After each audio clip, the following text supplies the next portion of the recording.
Bihar political crisis में भी सरकार बदली है।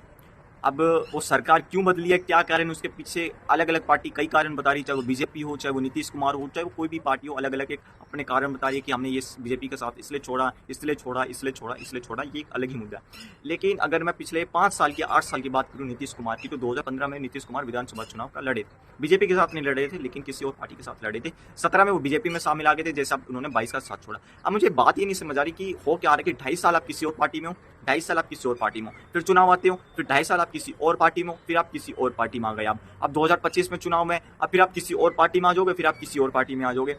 जहां तक ये जो बिहार पॉलिटिकल क्राइसिस हो रहा है, ये अगर मैं पिछले 7 या 8 साल की बात करूँ तो सब पैसों का खेल है।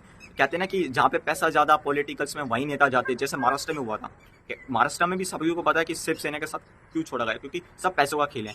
गोवा में पहले कांग्रेस की सरकार थी, वहां भी क्या नाम है बीजेपी ने सरकार बना ली थी, विधायक ले लिए थे। अब सभी को पता है पैसों का खेल है, चाहे वो बीजेपी कर रही हो, चाहे वो कांग्रेस कर रही हो, चाहे वो जेडीयू या आरजेडी कर रही हो। अब बात यहाँ पर यह है कि सबसे जो बड़ा मुद्दा है कि जब सब कुछ ठीक चल रहा था तो फिर नीतीश कुमार ने भारतीय जनता पार्टी का साथ क्यों छोड़ा, क्योंकि 2019 का लोकसभा चुनाव या 2020 का विधानसभा चुनाव बिहार का, वो मोदी के नाम पर लड़े थे। अब मोदी के नाम पर लड़े तो सबसे बड़ी बात है कि उनको सीट मिली।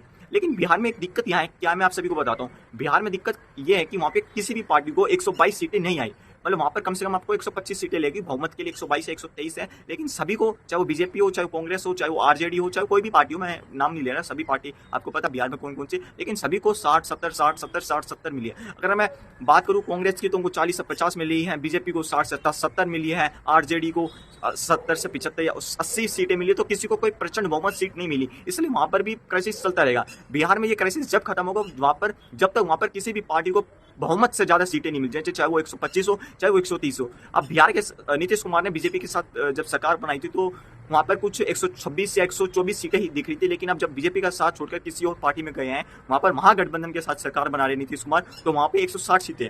मतलब अब बीजेपी अगर तोड़ना भी चाहेगी तो नहीं तोड़ सकती। अब उनको अब अपना ही कोई एक नया चेहरा बिहार में खड़ा करने पड़ेगा, जो कि एक बीजेपी का है नहीं। सबसे जो बड़ा मुद्दा वो यही है कि बीजेपी को अपने एक चेहरा खड़ा करना पड़ेगा बिहार में, जो कि बीजेपी कर भी सकती है 2024 का, चाहे वो लोकसभा चुनाव हो, चाहे 2025 का विधानसभा चुनाव। लेकिन देखते हैं कि अभी और क्या चलता है बिहार पॉलिटिकल क्राइसिस में।